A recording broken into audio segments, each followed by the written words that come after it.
Bonjour, aujourd'hui nous nous voyons pour un tuto sur une mesure par ultrason. L'avantage est une mesure sans contact, entre quelques centimètres et plusieurs mètres. Moi je suis déjà mesuré jusqu'à 5 mètres. Donc j'en ai une qui est étanche qui est posée sur ma cuve à fioul et j'en ai un qui n'est pas étanche, que je vais vous montrer, que j'ai encore ici, qui est là pour mesurer mon bassin. Donc on part sur des Wemos, hein. Donc le plus simple ici, un standard. Donc j'en ai un autre modèle ici comme ça, qui a la particularité d'avoir l'emplacement d'une petite antenne. Il faut juste modifier la résistance à 0 ici, la décaler, la changer de place pour passer. L'avantage, c'est que vous pouvez doubler la portée. Et on passe du coup sur un modèle qui est très connu, qui est celui-là. Donc avec une émission et une réception. Donc ici, vous avez forcément donc l'alimentation en 5 volts, le RxTX et le Ground. Donc ce modèle-là, par contre, n'est pas étanche, il faut y faire attention. Il y a des supports qui existent, ou si vous avez une imprimante 3D, vous pouvez fabriquer vous-même un petit boîtier. Et là, je ne l'ai pas sous la main parce que, faute de confinement, j'ai dépanné un collègue en lui en donnant un.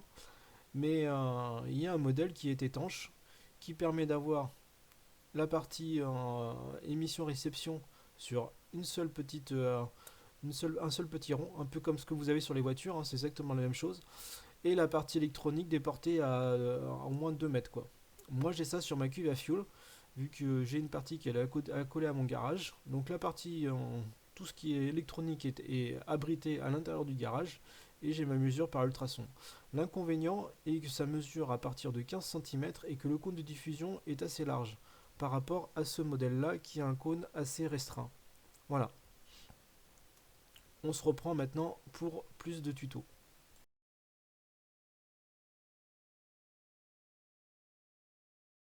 Donc voilà les deux schémas de câblage pour les ultrasons. En sachant que celui-ci qui est étanche, normalement vous pouvez le brancher aussi en 3,3 volts.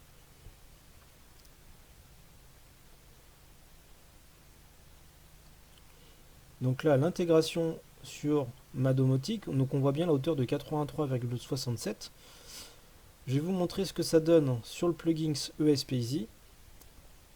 Alors bien entendu, hein, j'avais déjà fait un tuto sur le flash, hein, donc je n'ai pas repris. Donc on est flashé avec ESP-Easy, on utilise le plugin.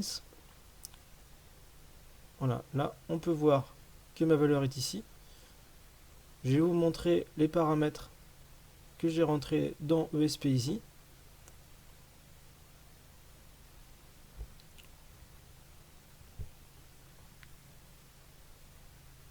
Voilà, donc là on retrouve bien ma hauteur. En même temps, j'ai des mesures de température.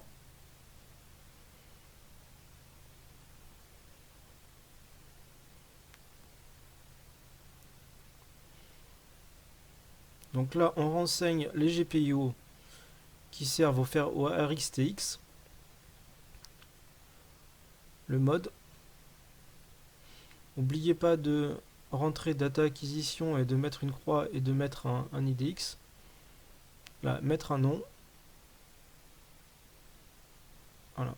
Et en bas, mettez distance. Voilà. Donc là, je vais vous montrer mes intégrations chez moi.